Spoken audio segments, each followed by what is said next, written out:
Wanted to welcome everybody to this webinar that's being put on by the Southern District of IT's Workforce Development Subcommittee of the Member Services Committee. I won't say that again, it's a mouthful. My name is Todd Brooks, and I'll be the moderator for today's webinar. And I wanted to cover a few announcements before I introduce today's webinar and speaker. Today's presentation is being recorded for later viewing, so just making you aware of that. Um, Please remain on mute. I don't think you have a choice unless I release you from mute, but just remain on mute until you ask a question or towards the end of the presentation. If you have questions during the presentation, what I'd ask you to do is just drop those questions in using the Q&A feature here in Zoom, and I'll be monitoring that for our speaker during the course of the webinar. She doesn't mind being interactive, so there may be times that we interrupt her during the presentation to field a question at the time, and we'll certainly try to catch up on any that we missed at the very end of the presentation. We will be allowing time for that today. Unfortunately, we're not set up to officially offer you a certificate for PDHs for this webinar, but I just encourage you to consult your local licensing board's rules concerning self-reporting. I know some boards do allow that, but just refer to that, and if they allow that, you can take that route. We'd also appreciate your feedback and suggestions for future webinars and training, and you can just drop them into the chat, or you can send me an email directly. I'll put my email address in the chat. So if you need to send me one with some suggestions or comments about future ideas and topics, let us know. We're certainly open to that. Just to let you know, in addition to continuing our series on AI in transportation, that series of webinars, and we hope to have another installment of that not too far down the road, but our next webinar is going to be entitled The Life Cycle of a Planning Project, and is scheduled for Wednesday, October 22nd at 12:30 p.m. Eastern Daylight Time. I think we're still daylight then. And now I'd like to introduce today's presentation and speaker. The topic for today's webinar is mentoring, but you'll probably find some elements or gems of work-life balance sprinkled in there as she talks. Our speaker today is Marcia Anderson Bomar. Marcia served as president of ITE in 1994, and she is currently the ASCE president-elect. Her list of ITE accomplishments and commendations is really impressive. It's someone I have kind of admired all throughout my career.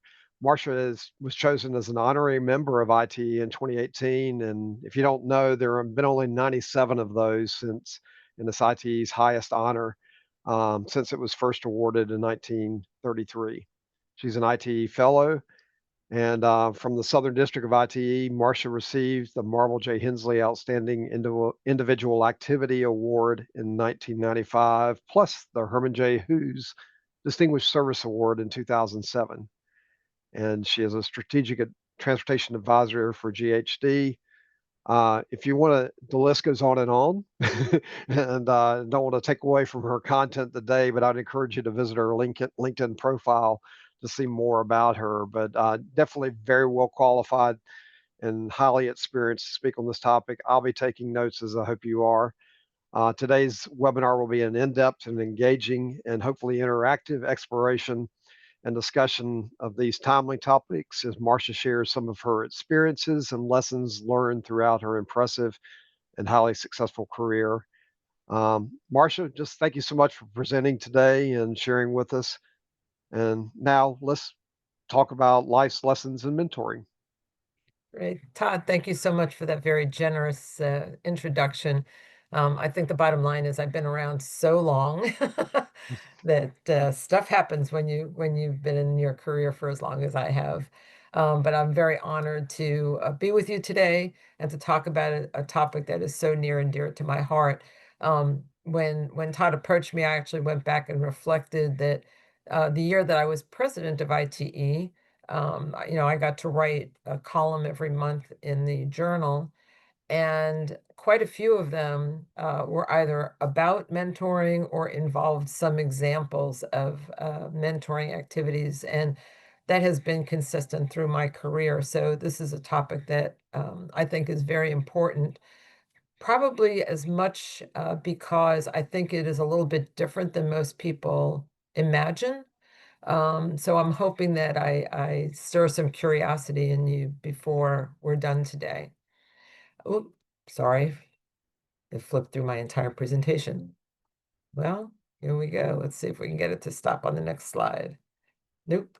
All right, technology at its best. There we go. We'll work backwards. All righty. So I thought I would, since not everybody is in Georgia, I thought I would just uh, spend a couple of minutes and introduce myself. That was a very young Marcia. Back when I was in high school, I was a booster. I wasn't athletic enough to be a cheerleader. So, but I had a great yell. So I got to be a booster for all of our sports teams.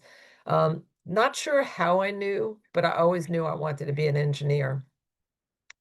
But back when I went to college, girls didn't really do that. So I went to an engineering college, but I got a bachelor's in math. That was the beginning.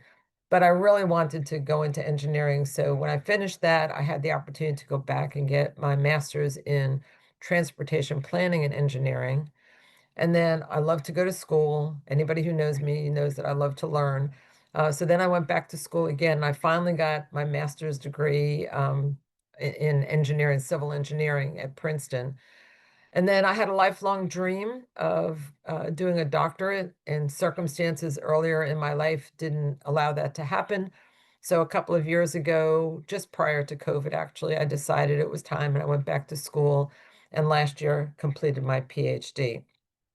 So I'm a lifelong learner, and I hope you all are as well, because I think, it keeps our minds really sharp.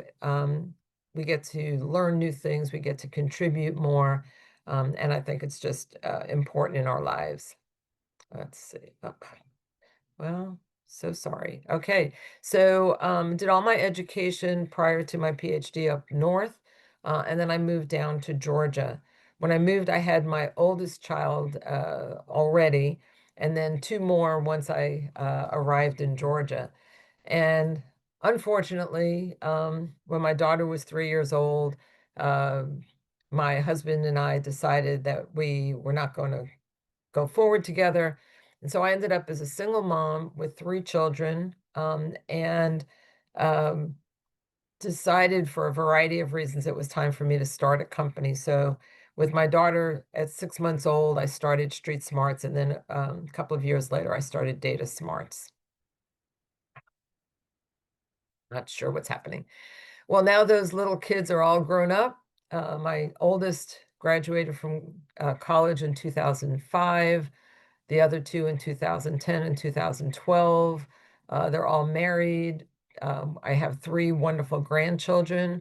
I also remarried and have an enlarged family through multiple stepchildren and stepgrands.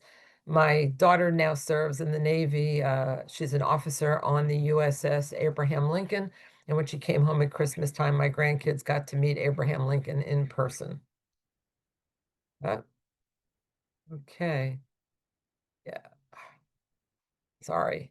One of the things as we talk about mentoring, one of the things I want you to think about is how those relationships, those moments open lots of different opportunities. And I'm going to talk very quickly about two that happened for me. So I was, as you know, I was very active in ITE, but I've also been active in ASCE. And through one of my mentoring relationships there, I was introduced to a woman who was invited to write a book called Changing Our World, and it's stories of women engineers. The uh, impetus for this was that uh, in the early 2000s, Pat Galloway was the first woman to serve as president of ASCE. And so this was one of her missions, was to put out a book that hopefully would inspire more women to come into the field. So I was very honored to be invited to participate. And the vignette that they showcased for me was about my work on the Centennial Olympic Park and other aspects of the Olympic Games. So, that opened so many other doors for me as a number of young people saw the book and got curious. not about me personally, but about the kind of work that I was involved in. That opened some mentoring opportunities for me. The other one that was interesting for me was in the picture in the right-hand corner on the bottom. Um, I was honored by the Society of Women Engineers, but that was not the best part of that experience. The best part was meeting the person standing next to me. So that is Bonnie Dunbar. Bonnie Dunbar was an astronaut who actually designed the windows in the spacecraft. And she received the most prestigious of the Society of Women Engineer Awards. And um, not only did I get to meet her, but for quite a few years, we stayed in touch, and she really inspired me in many, many ways. So all along my path, I've had the opportunity to both be a mentor and be a mentee. Speaking of which, so the I think there's a misconception that you have to be one or the other. And I truly believe that in any mentoring relationship, that you really have moments where you are one or the other, or sometimes you're both at the same time. So when you think about reaching out to somebody, when you think about the people around you, you don't have to box them in to say, well, that person is older, so they're going to be my mentor. Well, in fact, you may know things, you may, like, especially right now in the era of technology, perhaps you're really tech savvy, and there's somebody who wants to learn more about that. They may be older than you are, but you can still have that kind of interactive relationship. When you set up a relationship like this, you really want to make sure that you both have a clear understanding of why you're engaging in this relationship. It may evolve over time, and that's fine, but you want to set out some expectations that each of you have and make sure that there's enough alignment that there's a good chance that this relationship will be productive for both of you. A lot of the mentoring that I do is virtual now because I meet people from so many places who want to talk, who want some advice, who want to explore with me. Technology has been great. I'm an in-person kind of fan. So whenever I have the opportunity, I always prefer to meet with somebody in person. There's just something a little bit extra that you get out of that personal interaction. It is really important when you set up any kind of mentoring partnership that you decide in advance how often you're going to speak, what will that cadence look like, what happens if you want to speak in between those times? Will you meet virtually? Will you meet in person? Will it be over a cup of coffee? Will it be, sitting on a park bench? So, explore those things so that you're both comfortable that you're setting yourselves up for success. And then, at different periods of time during your relationship, you should stop and kind of do a check-in and say, are we meeting the goals that we established? Have we met them, and do we want to set some new goals? Or have we met them and are we done for now? And perhaps, we'll circle back and check in later on. So mentoring, should be mutually arranged so that the duration, the amount of time you spend, on each session and the overall amount of time you spend together is clearly understood by both people. And I cannot stress enough how important it is to honor your commitment. So if you're the one asking for the mentor to be available to you, you really need to show up and show up prepared for those meetings. Whether they've asked you to have an agenda or to read something in advance of the meeting, whatever the request is, you really need to take it seriously and honor that commitment. There are a lot of opportunities to mentor students. Many of you who are involved with ITE interact with student chapters. There are lots of opportunities to connect with students, they will often seek you out and ask if they can enter into some kind of relationship with you. And it's really rewarding to help a young person begin navigating the completion of perhaps this part of their education and their entree into the working world. There are lots of conferences and meetings that happen, and even in those settings, there are opportunities to either find somebody who is that right connection for you or you for them. Um, and even just, mentoring doesn't have to be for a long period of time. Maybe you go to a conference and there's somebody there who is doing a job that you aspire to, and you ask them to meet with you so that you can learn more about the specifics of that job. That's a form of mentoring as well. Um, the other thing that really helps is for you to develop your own list of reading materials. If you are the mentor, it's great to have a couple of different kinds of books or articles.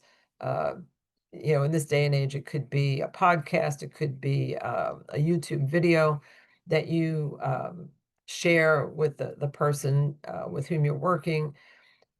Part of it is education, part of it is also perhaps a launching point for a conversation at your next meeting. The key to being a great mentor is to listen more than you speak. I don't remember the famous person who said it, but we have one mouth and two ears, and there's a good reason for that. So you should do a lot more listening than you do talking. Sometimes people just need to say things out loud. Maybe you've been through that kind of situation where you're trying to make a decision about something. It's hard to do it when it's just in your head, but if you're the only one speaking, if there's somebody there listening, it just helps you in a different way to think through what your choices are and perhaps to make your own best choice. There are lots of professional mentoring opportunities. We all know that ITE has a great mentoring program, but there are so many other ways in which you can find those mentoring opportunities. It could be another professional society meeting where you connect with someone. It could be that you're working on a project with someone. Maybe they're not in your organization, or maybe they're in a different part of your organization. And something in the conversation intrigues you, and you decide to pursue a conversation and perhaps a mentoring relationship. When you volunteer, a lot of times you run into people that you don't normally see on an everyday basis. And so you may interact with somebody who is doing something that you think is important, and you want to understand it better. You want to perhaps learn how to engage in that type of activity. So it's really all about being open to experience and opportunity, to listening well, to hearing what other people are talking about, what their life experiences are, and seeing where that kind of gravity point is that attracts you to each other. Later on in your career, you have, again, the opportunity to interact with students or young professionals, if you're interested in serving as a mentor. But at mid-career, you may also be looking in the other direction. There's somebody who's in a leadership role to which you aspire, and you want to learn more about it. When I had Street Smarts, anytime somebody came to me and talked with me about that kind of interest, that they saw somebody at a next level position, I would ask them to, spend a day a week for the next couple of weeks shadowing that person and see what the job really looks like, see what it entails, and see if it really interests you. Because until you do that, you don't really know if it's a good match for you. So it's another type of mentoring, to have the opportunity to shadow somebody.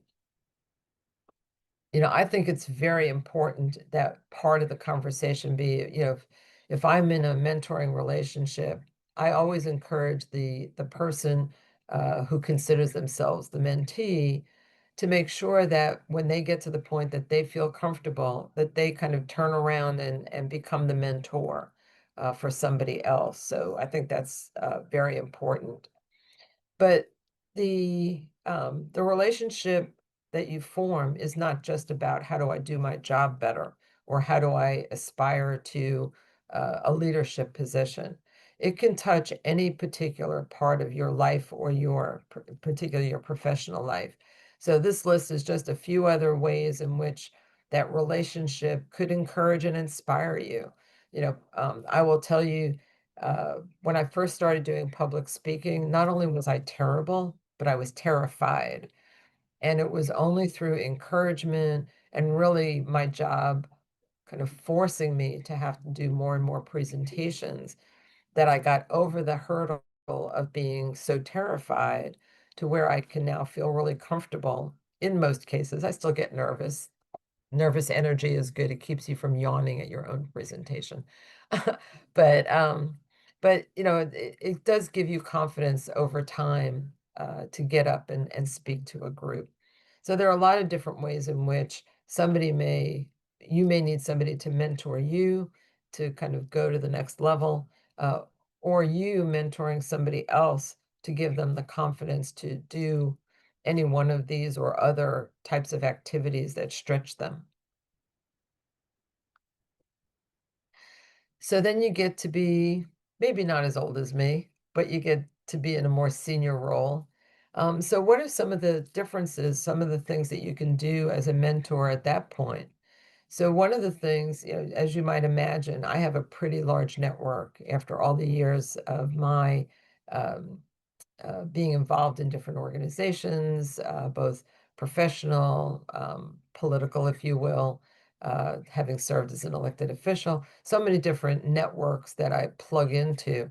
And so, you know, it would be nice to say that your achievements alone will get you exactly where you want to go. But the reality is that at times it does help to work your network or work somebody else's network. So when you're interested in a different kind of opportunity, a new opportunity, or you want to grow in your organization, you know, you need somebody who's advocating for you, particularly when you're not in the conversation. And a lot of times those conversations happen among senior professionals. And so having somebody with whom you've been sharing, your dreams and aspirations, somebody who understands your qualifications, your energy, your determination, somebody who can advocate for you when you're not part of the conversation is a valid part of that kind of mentoring relationship. When somebody knows that you're good at what you do, you're good, you have the skills and the qualifications for that next step. They've been meeting with you, talking with you as part of this mentoring relationship. They'll feel really comfortable, you know, using their voice to help you to move ahead. It's always okay to uh, approach somebody, ask if they'd be willing to have a conversation with you, offer to take them out to lunch or meet for a cup of coffee, and share what you're interested in. It's only through that informing of the senior professional that they will have an idea of how they can help you. Um, the senior professionals really have a big responsibility. The pipeline is not as full as it needs to be. And so it's really important that we as senior professionals really look around us and work with and encourage those of you who are coming up behind us, and that we help you to be prepared for success. So again, we're both teachers and students through this whole process. And sometimes people say, "Well, I don't even know what we would talk about if I entered into a mentoring relationship." Because for for many people, when you think about the mentoring relationship, you think that it can only be about where I am now in my career and what I want to do next.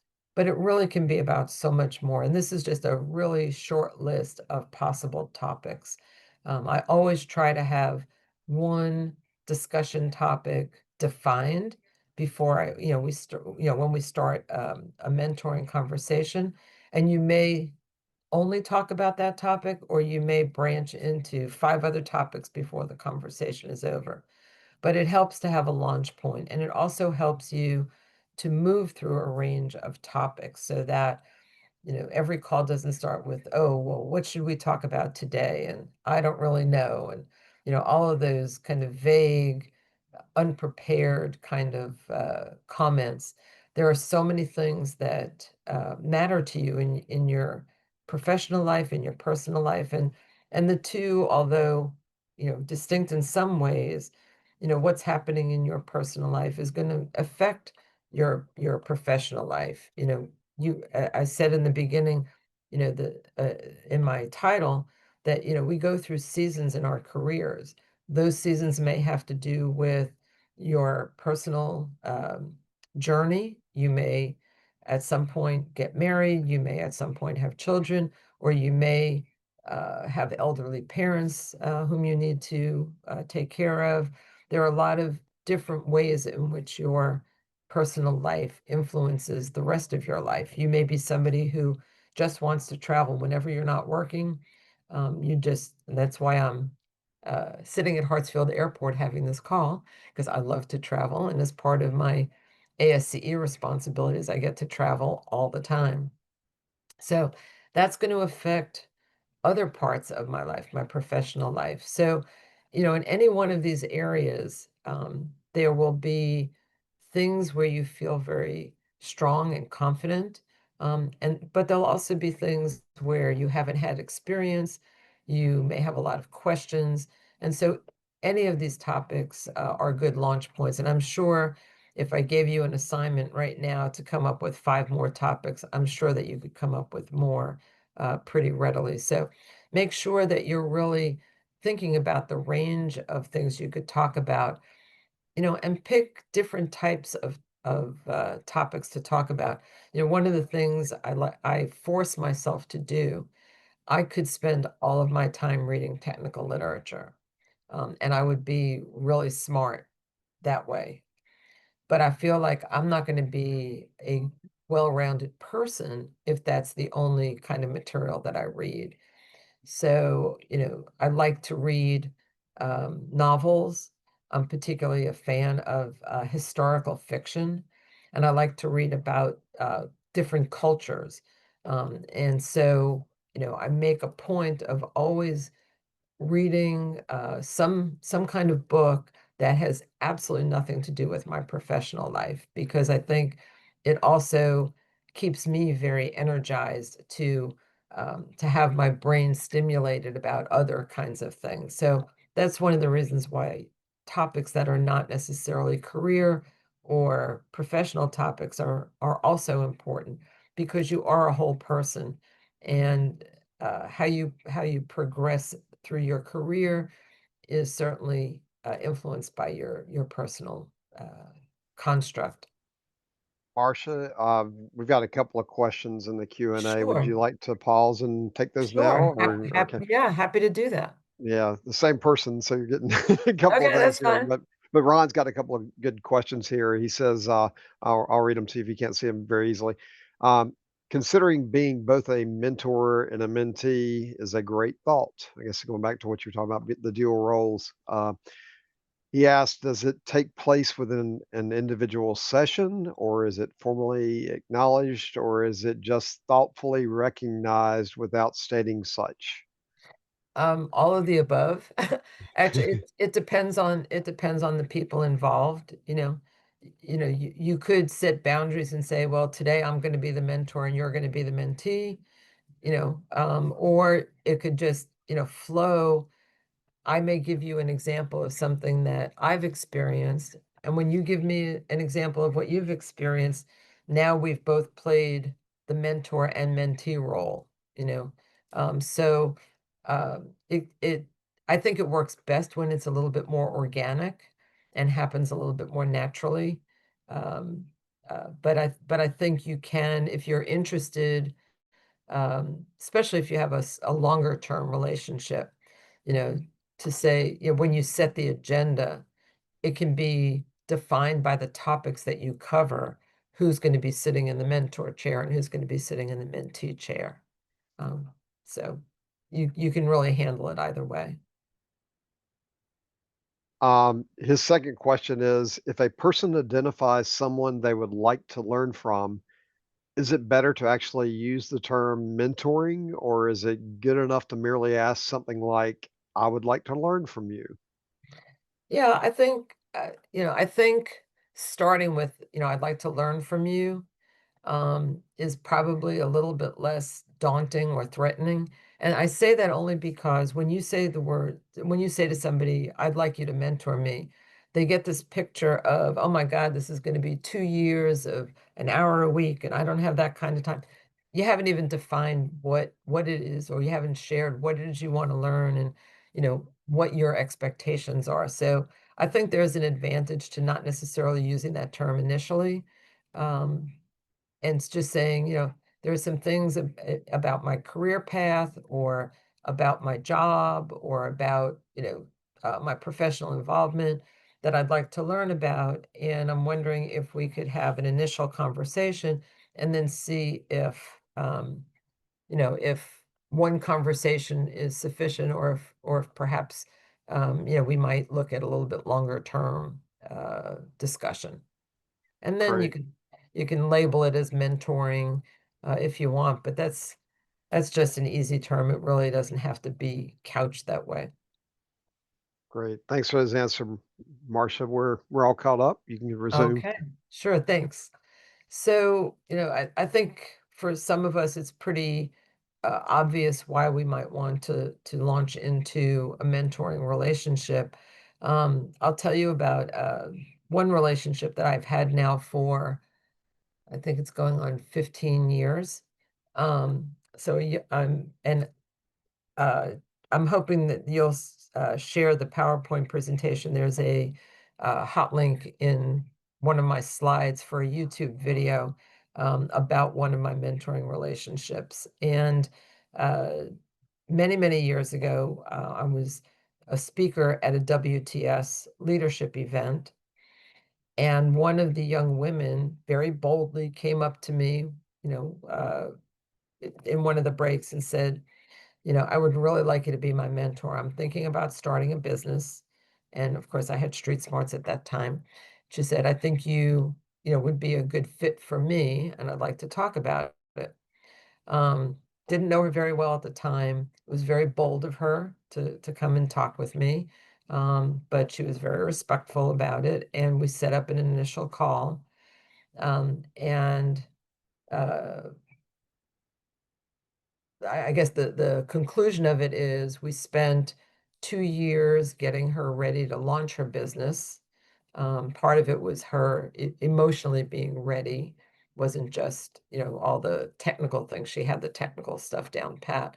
Um, but through the years, I stayed on in the early years to help her navigate all the decisions that she had to make as a business owner, learn all the things, the nuances of running a small business, growing a small business. We've been through two potential acquisitions where we were going to be acquiring a company to grow her company. And then um, we've been through her 10-year anniversary celebration. She's now at 13 years in business. She's growing like crazy, doing amazing things. And we still stay in touch. Now we're on an as needed basis.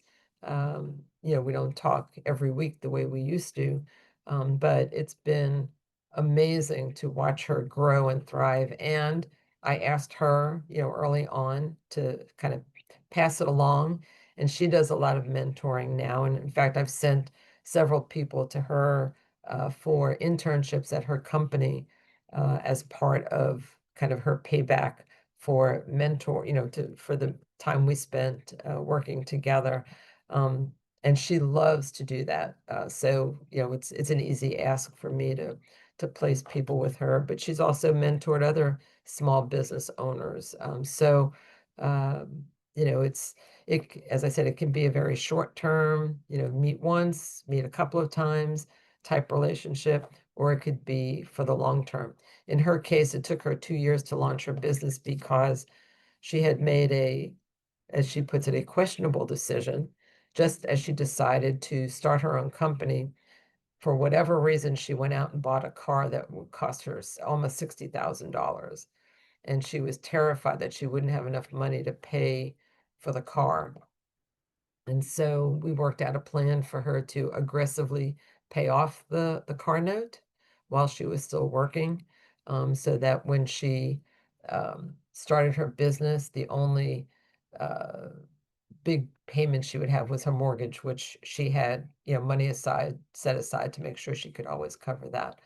So we worked as a mentor and mentee to really unearth. She kept writing business plan after business plan. It's like at some point you have to decide, are you just in the business of writing business plans, or do you really want to launch a business? And so that kind of got us off that, or out of that rut of the kinds of conversations that she kept bringing us back to. And we finally got her business launched. And now she's got two offices. She's got coming up on 40 people. She's got some amazing contracts that she's working on. She lives in Maryland, and she's just been appointed to a statewide environmental board by the governor of Maryland. So she's killing it. She's knocking it out of the park. And I would love to take credit, but she did all the hard work.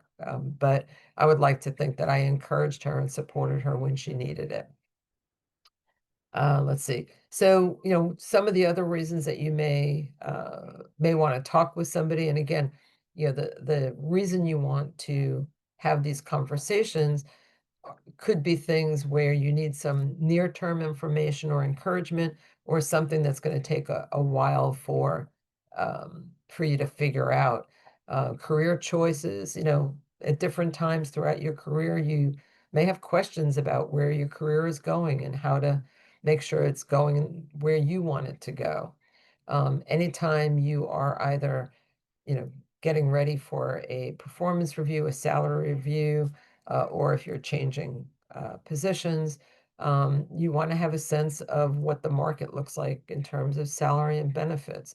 Those are, other kinds of conversations. Sometimes, we get unhappy with our work or work environment, and we think it's automatically going to be better someplace else. Sometimes it helps to talk it out with another person. Sometimes you do have to make a change because it's not you and the job or the company are not a good match for each other. But sometimes, the issue is not what you think it is, and it's something that you need to address, or you're just going to take that unhappiness with you. So having a sounding board, having somebody who can talk through that with you, somebody perhaps who has had some similar experiences, can be very beneficial. I thought it was very interesting. As I said, I've been doing mentoring for a long time, but as you see, in 2003, this was important enough that the President of the United States actually put out a proclamation declaring a National Mentoring Month. Um, I think that speaks volumes to the importance of mentoring. Um, the Things like this don't happen lightly. So then I'm going to just run through some resources. There are, if you're mentoring some younger people, there are lots of different kinds of programs. Many different organizations run some version of an Introduce a Girl to Engineering program. Some of the schools have programs for young people, but also within your own sphere, whether it is within your company or, for example, ITE with the great mentoring program, the award-winning mentoring program that you have now.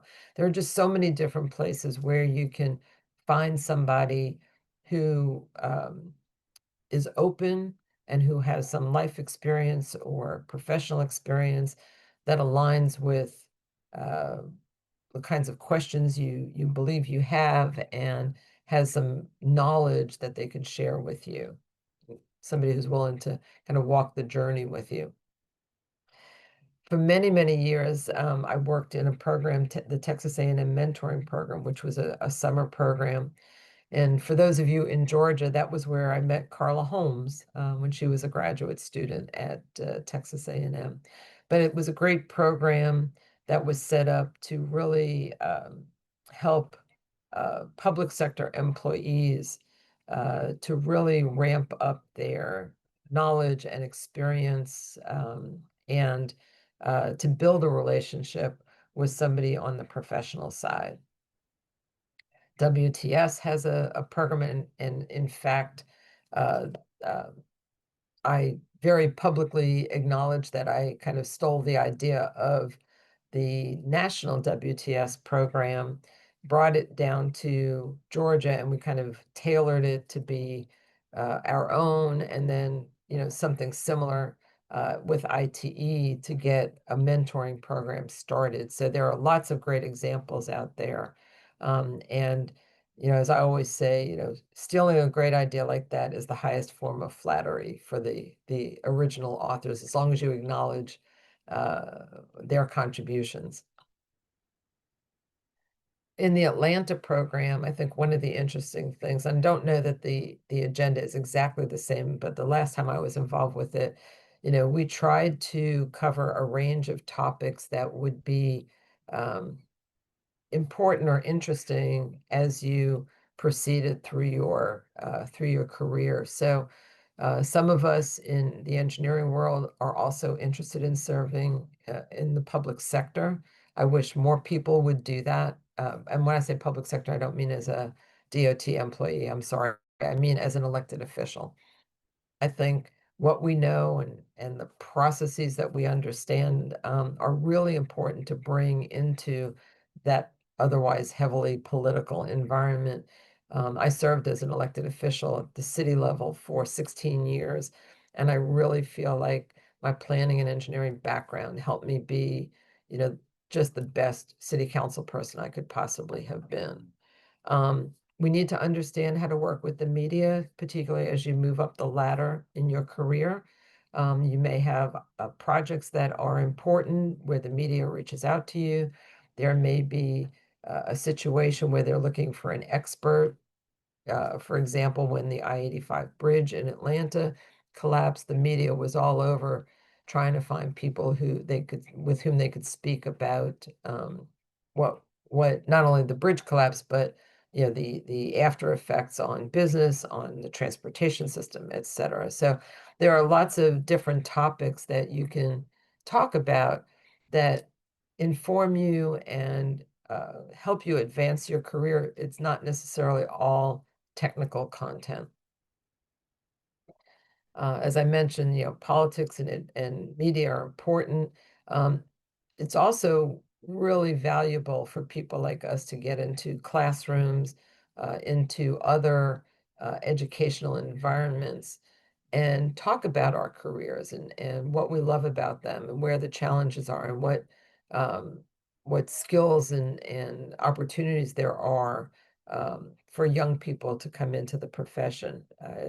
We're at a place where, as you all know, there are more positions, more jobs than there are people to fill them. And it's really incumbent upon us to help fill that pipeline and to really raise up the next generation and the next generation. So I mentioned I love books about these topics that help me do the best job that I can do. And these are just a couple of books that I've used over the years. One of my favorites is Turn the Ship Around. I mentioned my daughter is a Navy officer, and she was the one who recommended this book to me. And it's written by the he was the commanding officer on a vessel, a Navy vessel. When he inherited the boat, it was the worst ship in the Navy. And he took time to analyze why that was once he got aboard. And during his tour, he completely turned it around to the best ship in the Navy. And I think how he did that and his lessons learned are very applicable outside of the Navy, just in any job environment. And the link at the bottom is the one that I was talking about. So just to let you know, Picha Kucha is, for those who've never done that, it's a slide presentation with a slide deck that has 20 slides that automatically flip, so that you have to be really crisp with your presentation. So the link that I put here is the link for my presentation about this mentoring relationship that I well, at the time had with this woman in Maryland. If you stay on after my video finishes, the next one is her talking from her perspective about the relationship. So I think that the combination is pretty fun and interesting to listen to. It's also really hard if you've never done a Pecha Kucha. If you want to do an interesting presentation, try it in that format. But Marcia, I did drop yeah. that link into the chat Oh, too, great. so people could have it Excellent. sooner than later, although they'll have Perfect. access later on, but I did drop that Okay. into the chat. Thanks, Todd. I appreciate you doing that. Yeah, so just there actually are 10 presentations on mentoring from different perspectives, and it's the WTS, one of the WTS YouTube channels. So I hope you find some of those interesting. So I'm going to finish my remarks with a little poem. I tried ChatGPT, I tried Grok, and my favorite is Perplexity AI. And after reviewing the output from each one, I decided that Perplexity did the best job of putting the words together for me. So what I did was um, I asked Perplexity to write a poem in Dr. Seuss format about the mentor-mentee relationship. So if you'll allow me, I'll read my Perplexity uh, poem. Okay. I once had a mentee, a spry little sprout, who wiggled and wobbled and bounced all about. I thought I would guide them and show them the way, but oh, what a flip-flop occurred on that day. They pointed at things I had long left unseen, like sparkly glimmers and glopples of green. Look here, said the mentee. See this twist, see that? You've missed all the whistles beneath your own hat. They taught me new moves with a boom and a bop and showed me that learning will never quite stop. I laughed at my stumble, they clapped at my try, and soon we were soaring through how and through why. The mentor grew wiser, the mentee grew tall. We jumbled together, we both learned it all. For teaching's a circle, it swishes, it bends, it starts with beginners and loops back to friends. So now when I mentor, I tip tap my shoe and say, I'll learn from my mentee and you. So with that, I hope there was a tidbit along the way that resonated with you. And please, if we're not already connected on LinkedIn, please connect with me. That's a great place to send me a message or a question. I get a lot of emails, so sometimes I miss an email, but you're also welcome to email me if you prefer, if you have any questions after today. So, but now I'd like to open it up for Q&A. Marcia, I do have one that we haven't discussed yet. Going back to Ron's comment is there are a number of formal mentoring programs available, and you cited a few. Um, for an association or organization that is beginning to look into mentoring, would you encourage them to obtain a formal program or simply begin with a small level of effort within their own organization? So I think the first important thing is to understand the demand. If there are just a few people who are interested, start it as something a little bit less formal, find out who's interested in being mentored, who has an interest in having a connection or a relationship, and try it and see how it goes. Um, I guess I would say I'm a big, bold person. And so I always jump in full blown. So when I came, to both ITE and WTS in Atlanta with the idea of having mentoring programs, I had pretty much laid out uh, a time-based, subject-based model of what it could look like. Because sometimes when you put it out there, people don't really know what you have in your mind. So if you at least give it a framework of what you're thinking it could be, and say you can always start with something smaller and build up to that. Um, you know, again, it comes back to how much appetite is there um, for that kind of program. Very good. I've got one. I'll put you on the spot on this one a little bit. Sure. Um, uh, and you probably don't have a precise number, but how many mentors do you think you've had throughout your career, maybe within a range? Has it been, a ton of them? Has it been a select few? Just kind of curious. Yeah. And were they ones that you picked, or did they pick you, Mm. or did it was a combination of both? So, um, significant mentors, I would say my sixth grade teacher and my 10th grade geometry teacher were my first two mentors. They were the ones who identified my affinity for math and really let me know that it was okay for me to do something with that.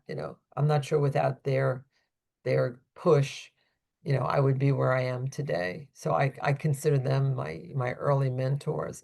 Through my career, um, I would say real mentors, I've probably had a half a dozen. Some were, and it's interesting because some of them were um, relatively short term, maybe a couple of months. A couple were much longer term.